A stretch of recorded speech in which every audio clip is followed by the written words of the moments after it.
I had an experience of getting to drive my grandpa's car on race day at the Indianapolis 500, the car he won the Indy 500 with.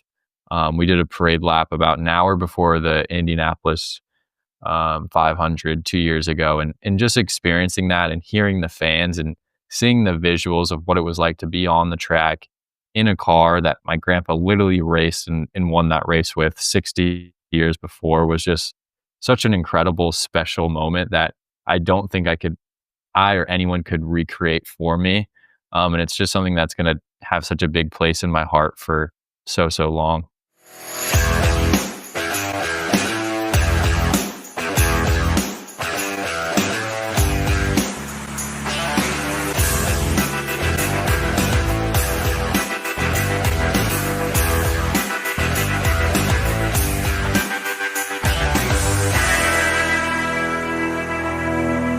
Welcome to the Details Podcast. I'm your host, Dan Williams, and we have a returning guest today, Mr. Jagger Jones.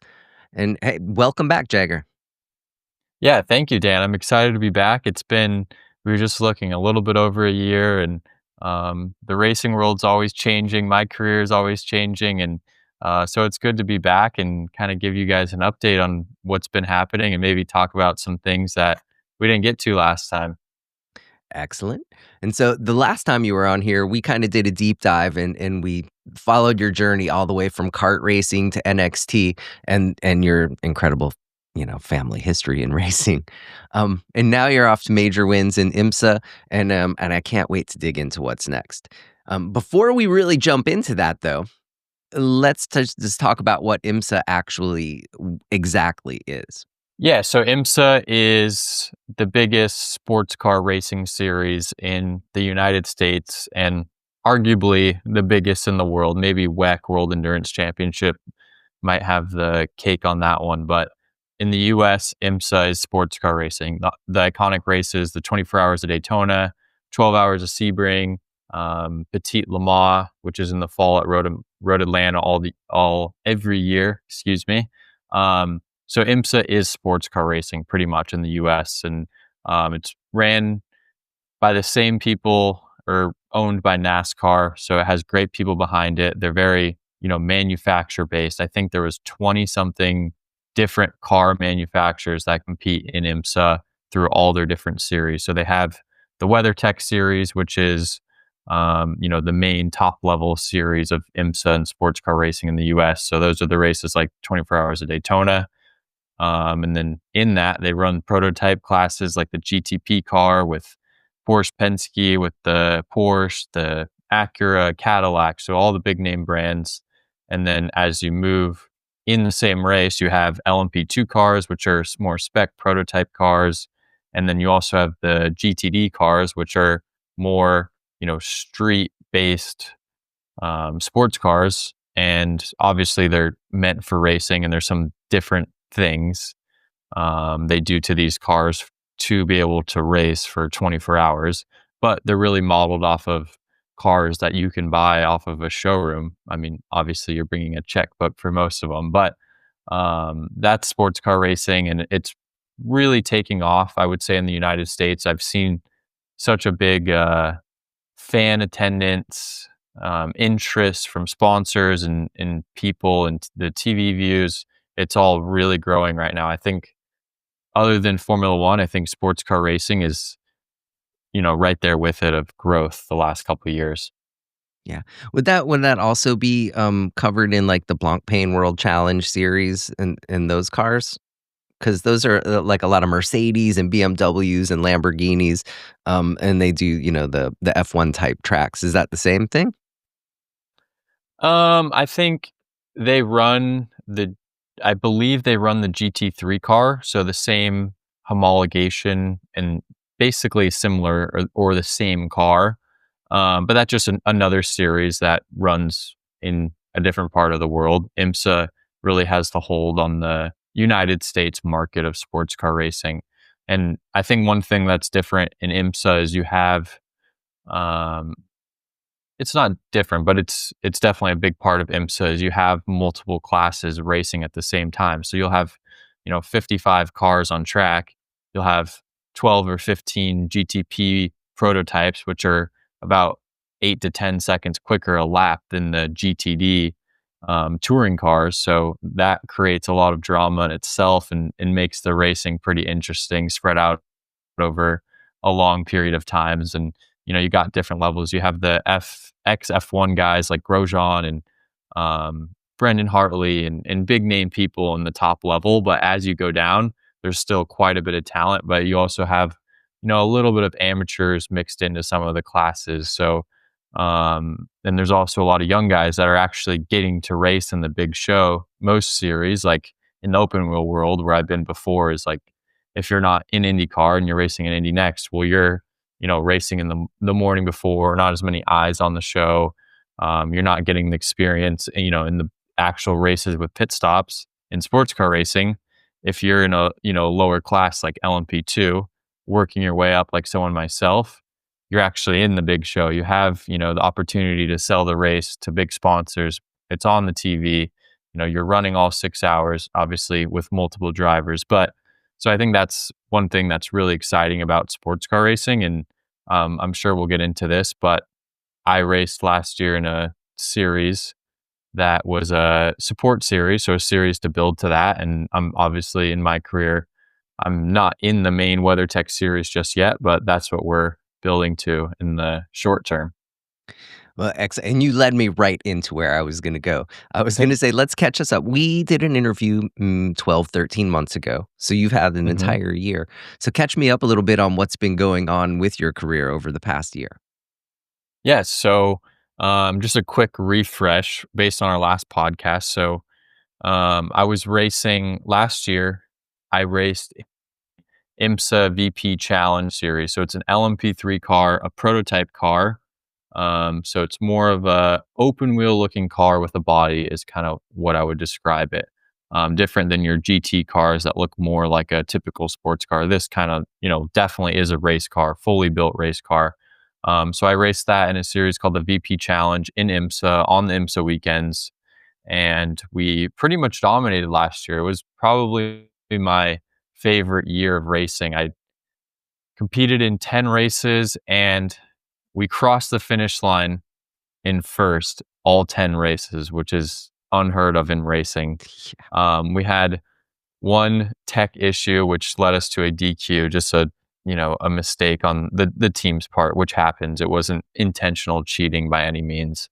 So that took one win away, and then I received a penalty for a driving error, moving over at the start too soon before kind of just a legality issue, if you would call it, a mistake on my side. So we had two penalties, but so legitimately we won 8 out of 10 races, and we won the team championship, which was really exciting to be able to deliver that to my Fast MD Remstar team that worked so hard for me all year. And it was a great year for me. Obviously, I think in racing, and if you're a driver up and coming, the best thing you can do for yourself, no matter what series you're racing, what car you're racing, when you're racing, is win.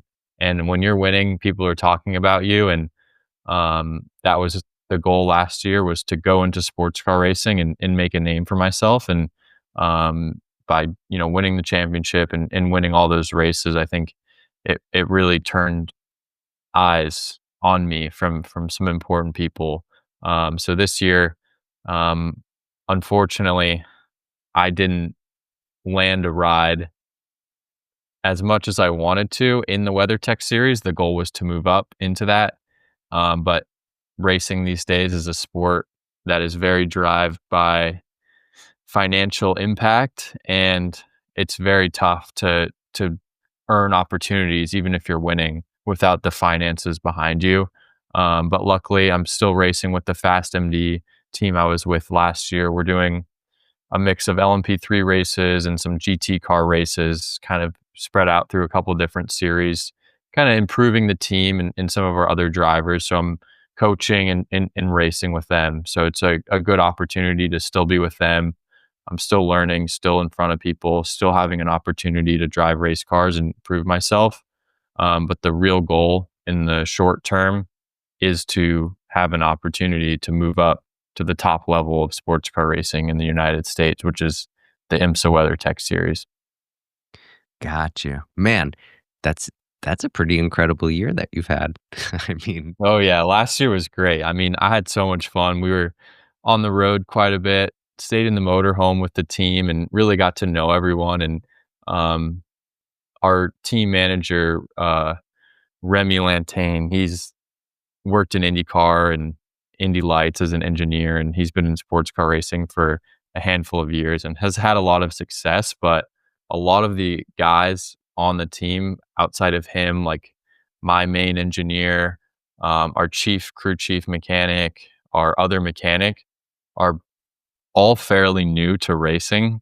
And Remy's kind of been training them and bringing them up. And so working with them and being able to deliver the first championship that they've had in motorsports was really cool, and getting to know them. And obviously, I was learning a lot from the team and everything, but kind of even, leading by example in a sense. A lot of the guys were into motorsports.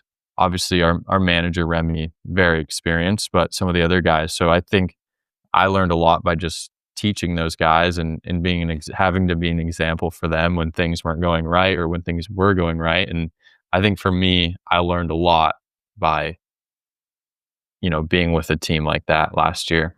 yeah, I know for sure. Like, in my industry that I'm in, like in the Hmm. detailing world and stuff, every time I do coaching or teaching people stuff, it Hmm. just reinforces and helps me learn so much more. So that's incredible that you're at this stage already giving back like that. Yeah. Well, yeah, I never really thought about that much, I would think a few years ago, but I've been doing quite a bit of coaching the last year or two. And especially like I'll be driving on the same day as someone, setting a reference lap, and then they'll go out and do a lap. And I'm going to be comparing, my data and my video to theirs all day. So I have to set a really good example because I need to show them exactly what to do. So if I'm not on my game and I made a little mistake there, I'm like, oh yeah, like you should do this. But even though that's not what I did, you need to do this. So I've really like gotten very particular with my driving in certain aspects, and like you're saying, been able to almost learn for myself in a sense, and the coachings reinforce that. Okay, so for our new listeners and people who may not have seen the last one, kind of give me your really short version of how you went from Jeff Gordon go-kart racing at 6 years old and got to IMSA. Yeah, well, it's funny you say Jeff Gordon because my sixth or maybe seventh birthday, I walked outside to our garage and there was a go kart with a Jeff Gordon 24 on it that my parents got me for my birthday. So my family, my grandpa Parnelli Jones, he raced in um, all different types of vehicles: IndyCar, NASCAR, sports car racing, off road. Most famously known for winning the Indianapolis 500 in 1963, and made his career mostly in IndyCar, being an IndyCar driver, team owner. Um, in my opinion, one of the three main pioneers and legends of American motorsports in that era. Him, AJ Foyt, Mario Andretti. And my dad was a race car driver as well. He had success in sports cars. He won the 24 Hours of Daytona in the top level class with Toyota in the early 90s. Um, and obviously, as a kid, when you see your parents and your grandparents and your family, and you hear all these stories from your friends that your family did all these amazing things in motorsports and got to drive race cars for a living. When you're a kid, that's all you want to do. And I loved it as a kid, loved watching cars and whatnot. And obviously fell in love with racing myself, go-karting, raced all over Europe, won the national championship in the US, and moved into stock car and NASCAR racing when I was 14, and did that and had some success for a couple of years in the ARCA series. And one opportunity led to another. And after COVID, some things kind of shook up, and I found myself open wheel racing, doing the USF 2000 series on the road to Indy, and finished rookie of the year that year, and then moved up to the Indy Lights or Indy NXT series the year after in 2023, and had some success there as well, and finished second at a race in Detroit with a new team, rookie driver. So I had a good experience with open wheel racing, but as I was saying before, there's a lot of financial importance in motorsports, and I had to take opportunities where they came, and I found sports car racing and had a good opportunity last year, which we were just talking about, where we won the championship. And I really fell in love with sports car racing last year. You know, in the olden days, back in the day, Mhm. like, even the Indy 500 drivers, they would be, doing open wheel racing, like sprint cars and all kinds of Oh stuff, yeah. but they don't Oh yeah. people don't really hop all over the place now, like, on their Mhm. off time, go to another track. Why do you suppose everybody that's not still a thing? Because it seems like driving all those different kinds of cars would just make you a better and better racer.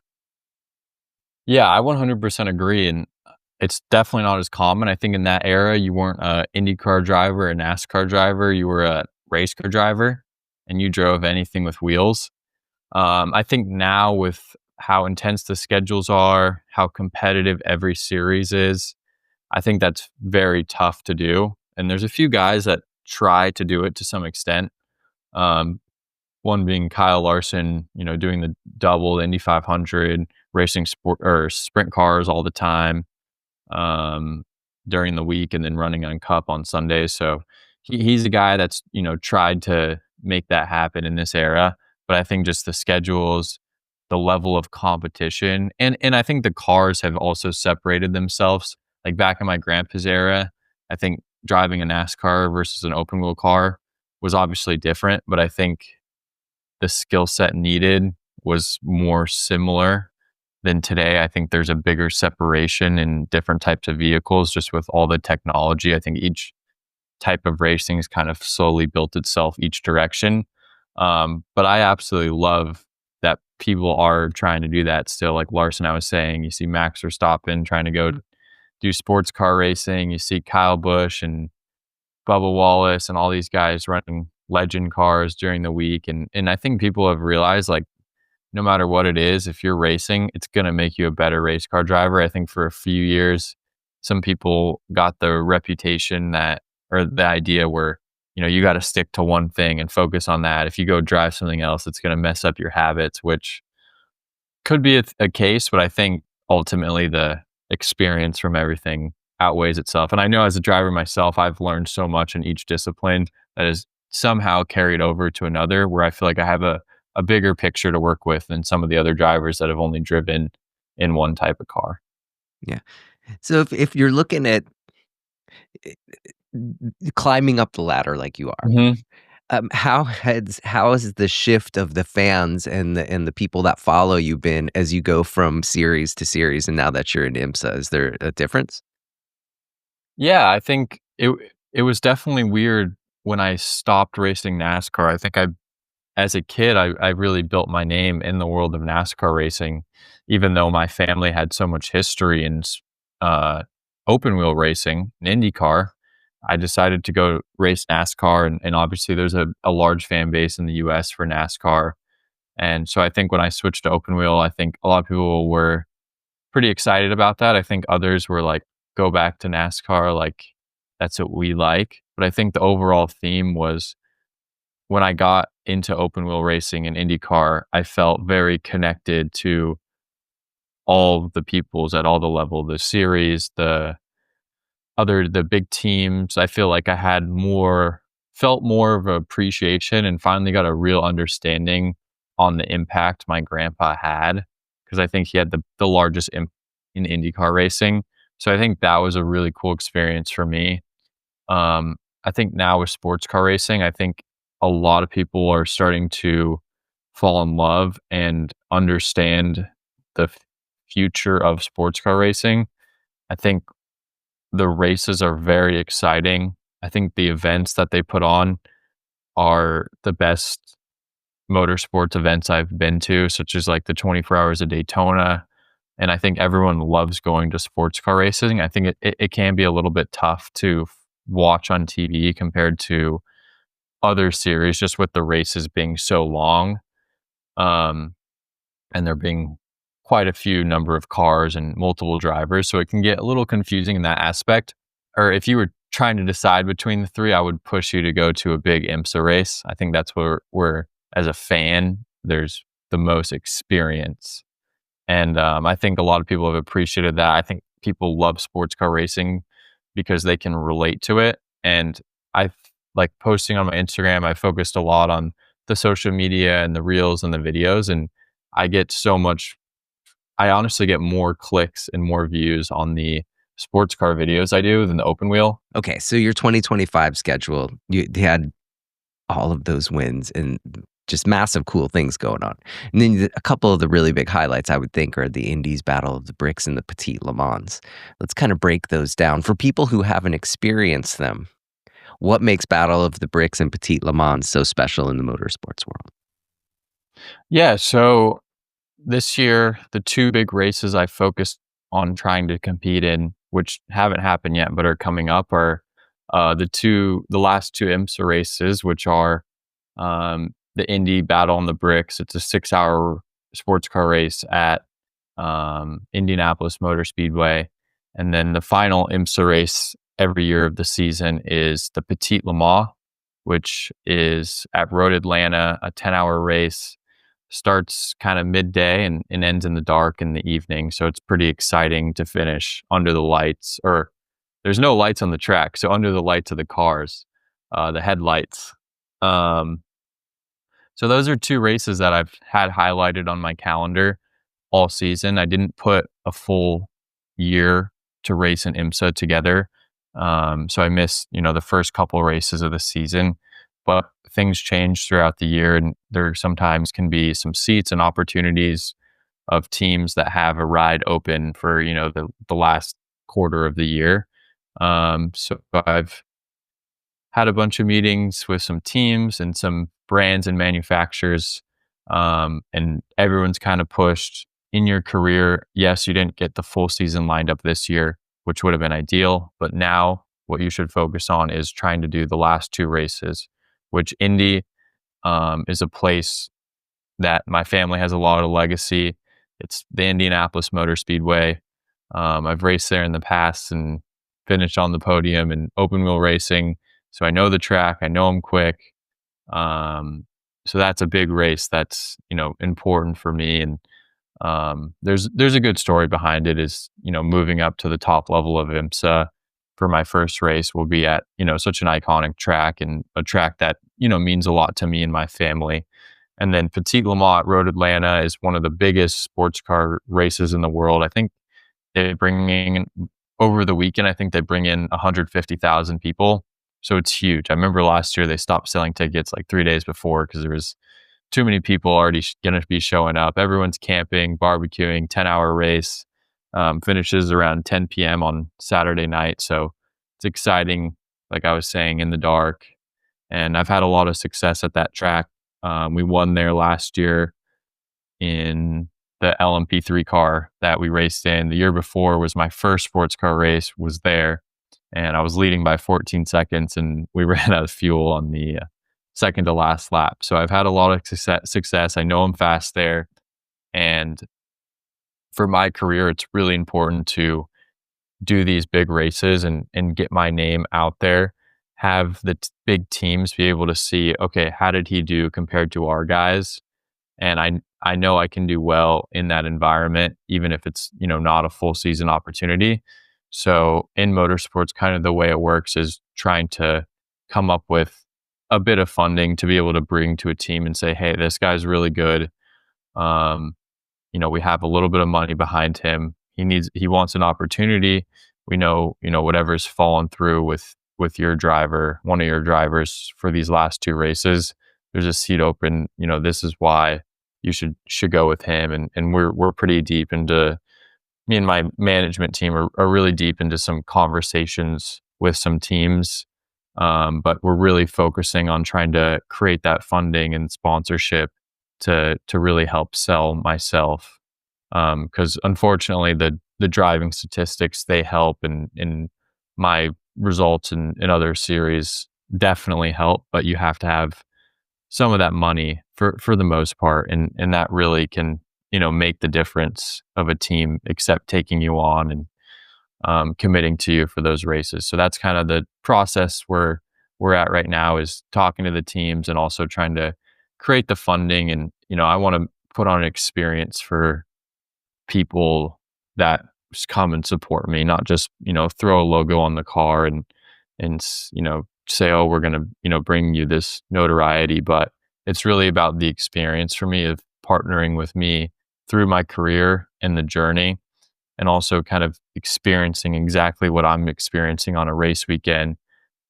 I'll go take you to the Indianapolis 500 museum. We'll go sit in my grandpa's car, things that I think other drivers can't bring. I've always tried to separate myself in that regard and kind of make the most of every opportunity for those people that support me. Yeah. My pops died like 14 years ago, and when I go back to Indianapolis, which is where he grew up, Hmm. and I was in high school, that's where I went to.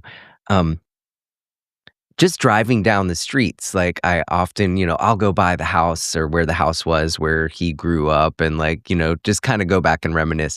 And I just get this like really warm, cool feeling.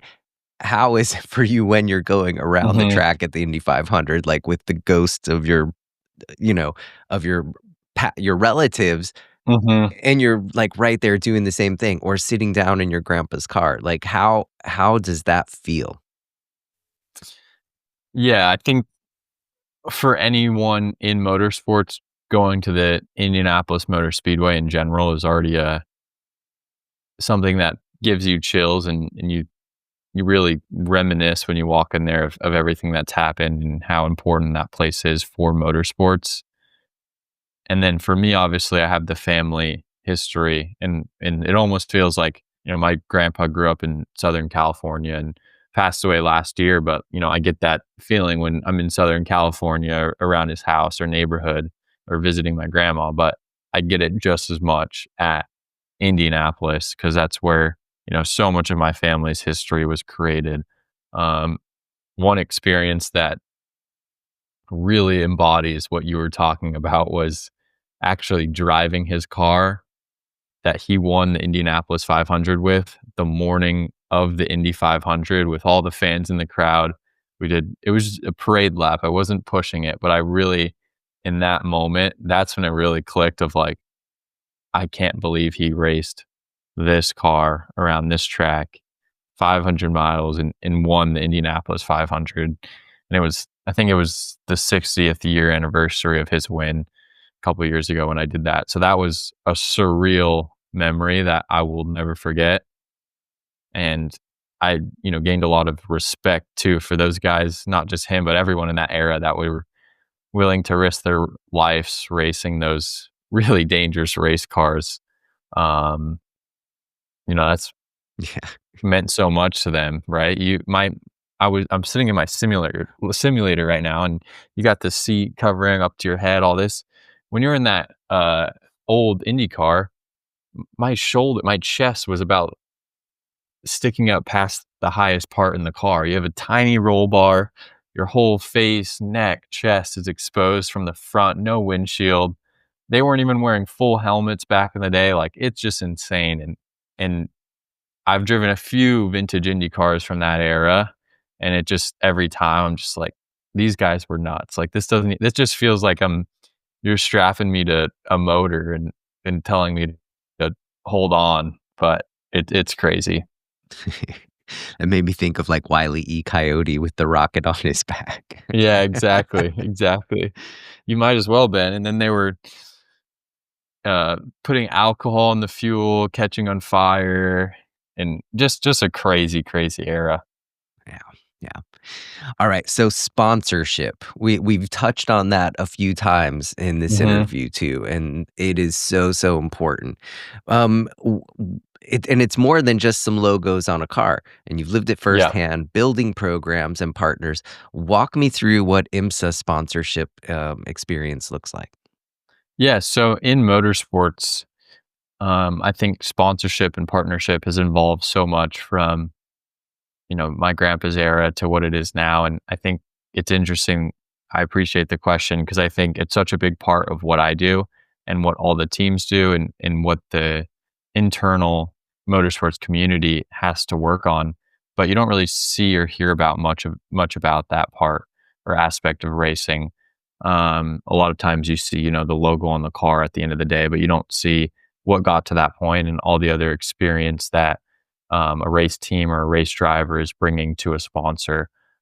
So the first thing that I always look at it is you have to provide the most value possible you can to someone and also show how you're going to provide that value to get them to commit and get them to, you know, sponsor and partner with you on the racing side.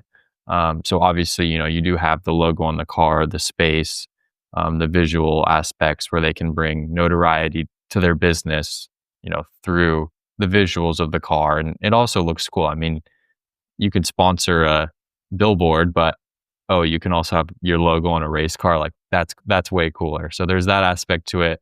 Um, but it's also, in IMSA specifically, you have to explain to them if, I'm racing up and coming series in IndyCar, NASCAR. I'm not in the main show on Sunday in the main race, but in IMSA, I'm in the big race. If that's where my sponsor is, even if I'm in the GTD or the LMP2, not the top level class. So that's a big part that I think draws, a lot of value to IMSA racing.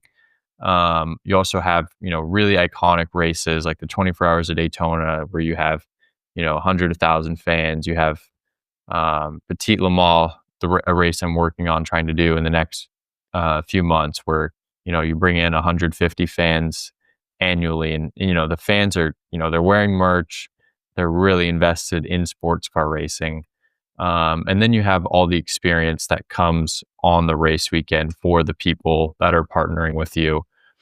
Okay, here's one of the things that I think maybe it doesn't get talked about, but from somebody who's been with a company that did Mhm. sponsor in a race series, the coolest thing to me was the access that you get.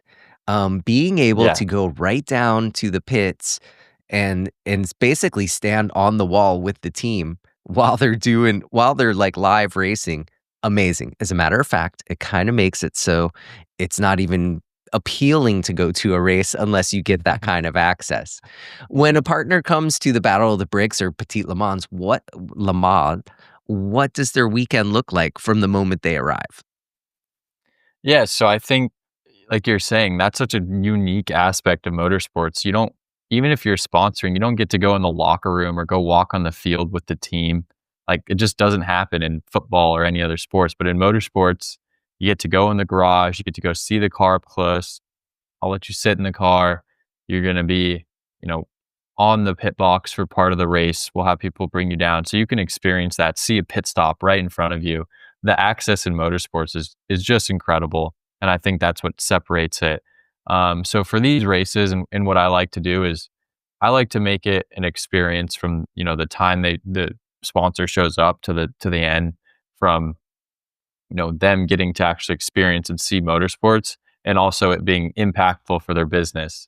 So we'll, at Indy, for example, one thing that they just redid and is super, super cool is the Indianapolis 500 museum, where my grandpa's Indy 500 winning car is. So we'll go there, we'll experience that. I'll give my people a tour. They'll get to go see my grandpa's car up close, kind of hear from me and different stories I have with some different pieces in there. So just an insider access. We'll go and tour the team. I'll tell you all about the car. You're going to have sweet access for the weekend. So there's just so many aspects of motorsports where it's kind of like a community, and you're actually getting to interact with the team and the driver. And I don't really think that you can get that as accessible in other sports.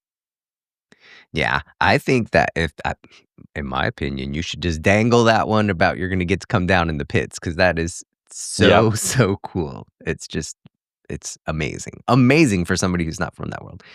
So you studied business and finance, which is incredible too, because now that gives you, through your racing career, you can really help create these programs that give ROI to the businesses.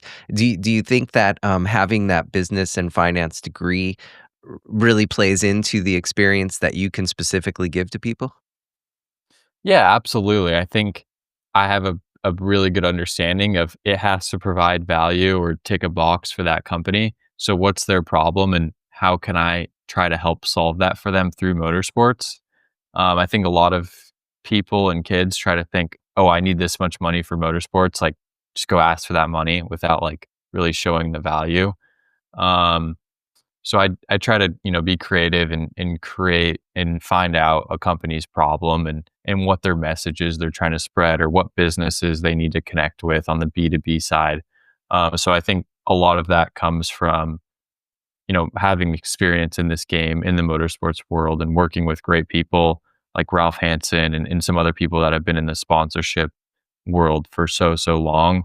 And then also obviously, doing business in school and always kind of thinking from a business mindset, just as much from a sport mindset has really helped with that. And then what kind of behind the scenes B2B opportunities make these weekends valuable for a company? Yeah, so it really depends. I think in all levels of motorsports, B2B is something that's really become important the last few years.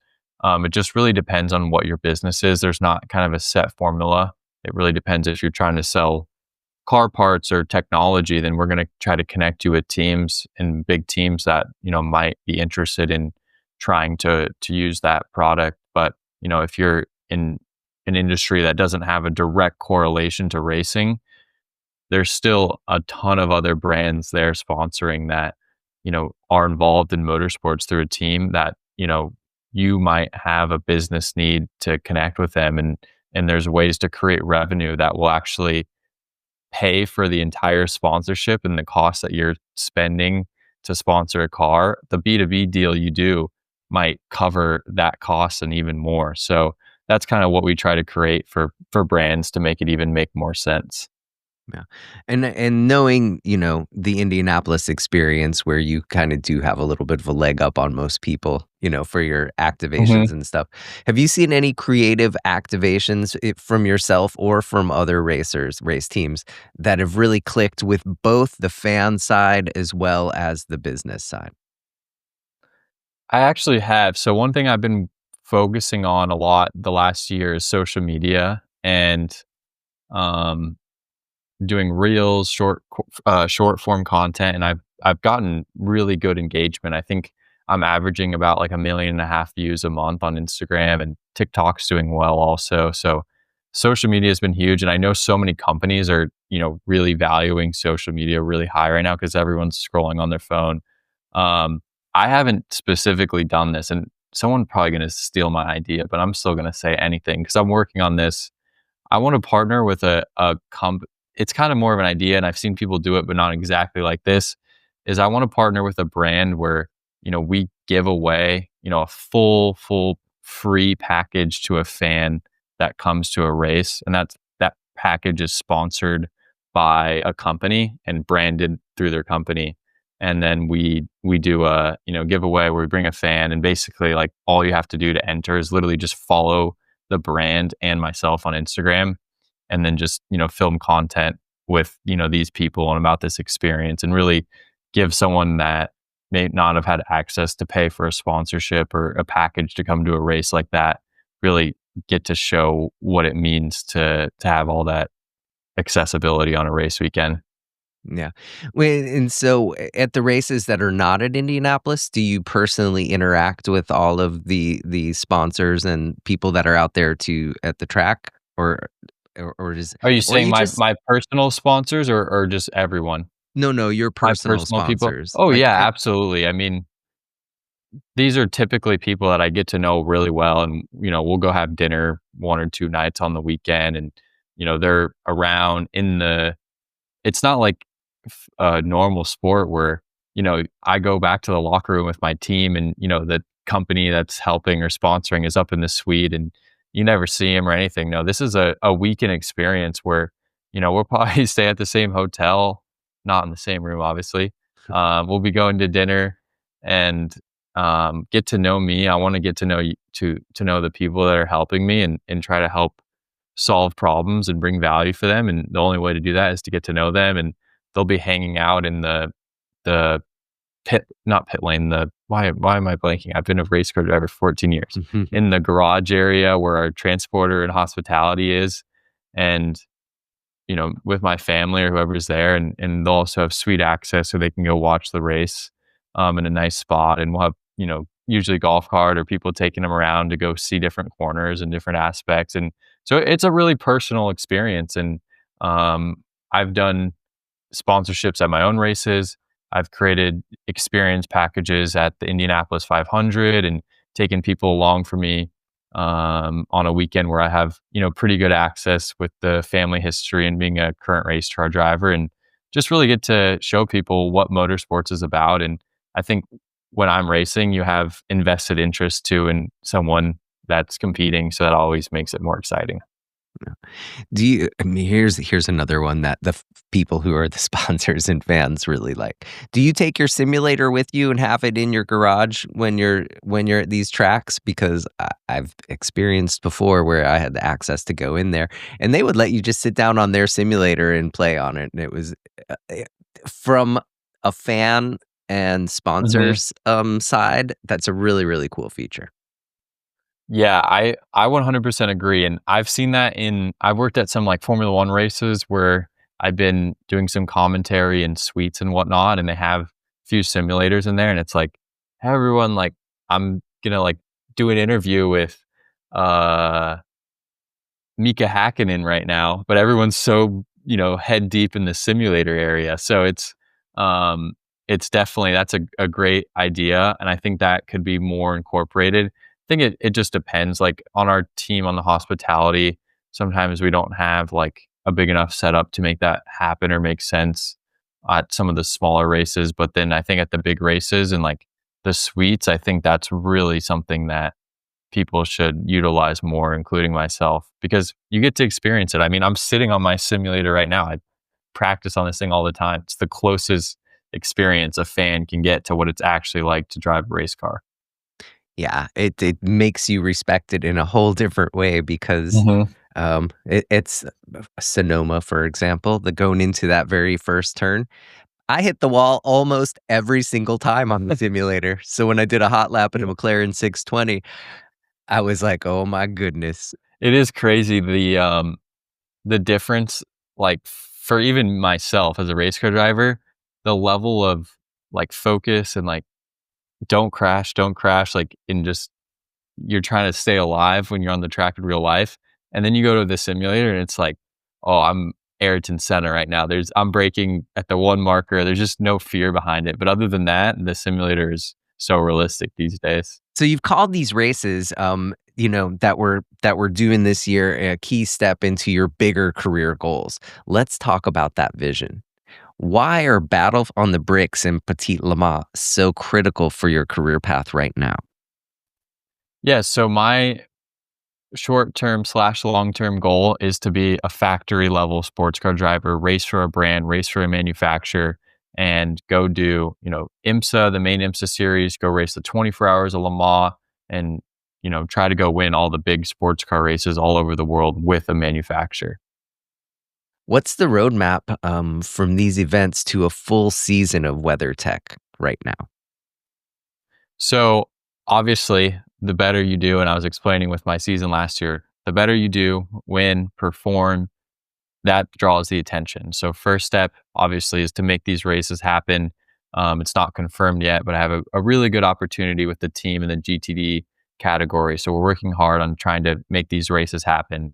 Then it goes to performing well in those races, which is then will help with next year landing a full season with a privateer team in the WeatherTech series. So you have, the factory teams like Cadillac, Porsche, Ford, and then you have privateer teams that run those brands of cars, but they're owned by, a race team that's not the manufacturer.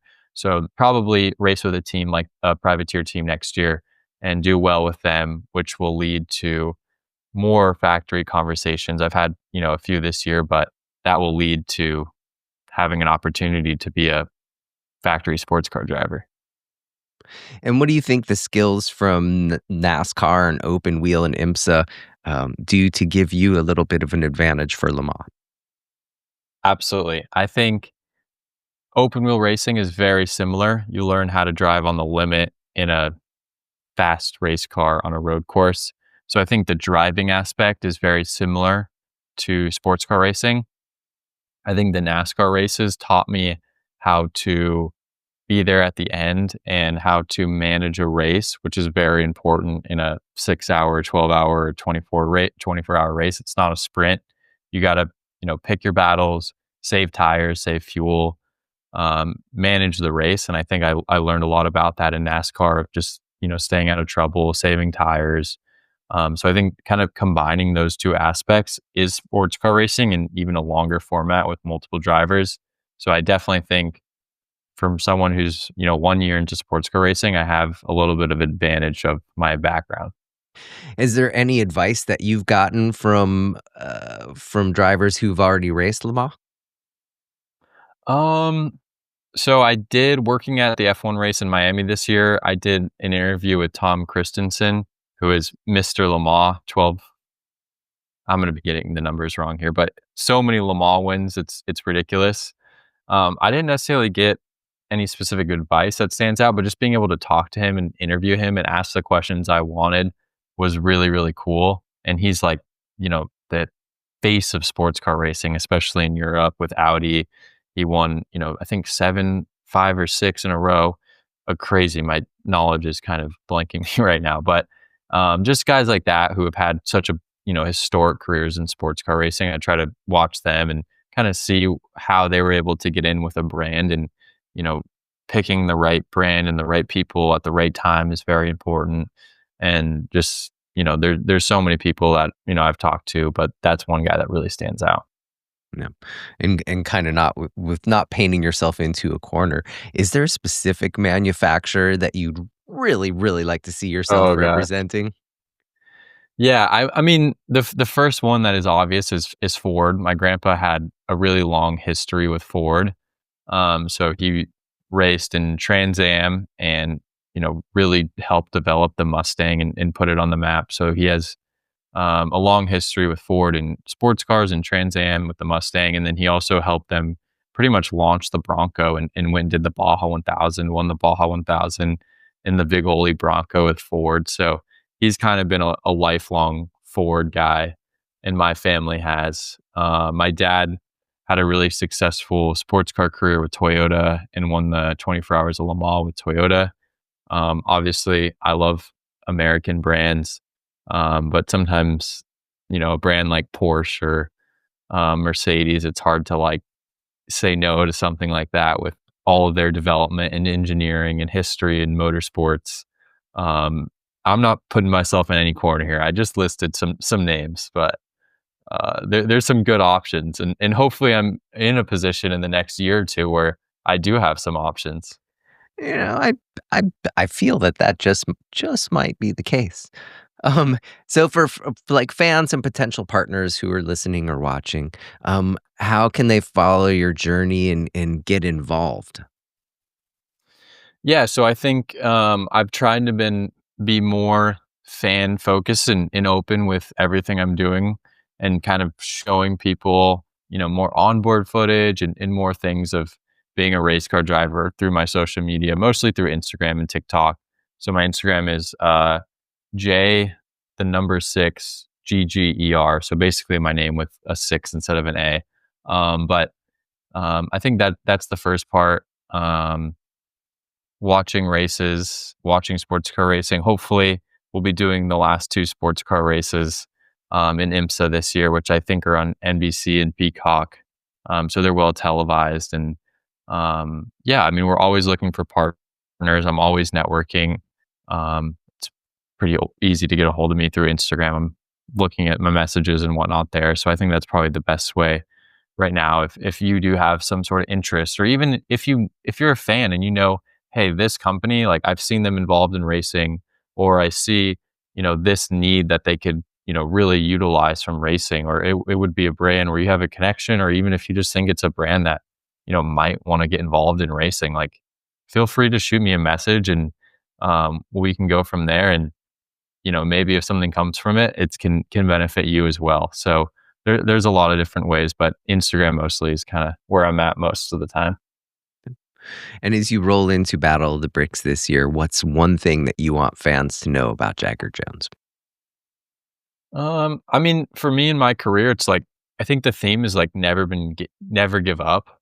I've, had a lot of success in karting and moved to NASCAR. And when COVID happened, I didn't know if I would ever race again. I sat on the sidelines for 2 years, but I never gave up and never closed myself in a box and never um, thought negatively. I just kind of looked at the big picture of where opportunities were and found an opportunity in a different type of racing. And I've had an amazing last couple of years. It's not been perfect and not been as easy as I've wanted it to be, but I've really enjoyed the hustle. And I'm really thankful to be able to drive race cars for a living. At the end of the day, it's so cool to have that opportunity. It's really inspiring to watch your career, and I feel like I'm almost in the passenger seat here, and, you have to come back every year, and maybe we do this again, all the way up until when you win the Indy 500. So, I mean, I can't wait to just keep watching what you're doing and your ascent to the top. It's really, really inspiring. Well, thank you. Yeah, and if I'm racing in the 24 hours of Le Mans or Indy 500, I won't forget, and we'll do this podcast and we'll keep everyone updated of how my career is progressing. And it's really cool to talk about some of the business side of motorsports and also what's happening in my life. So thank you. Yeah. And I will tell you, my wife will be very happy that I'm doing another podcast with you because I think she has a little bit of a crush on you. That's funny. Don't tell my girlfriend that. But no, I appreciate it. Awesome, man. Well, thank you again so much for hanging out with me for a little bit and sharing some more of your story. Again, I cannot wait to just keep watching your career develop. Thank you.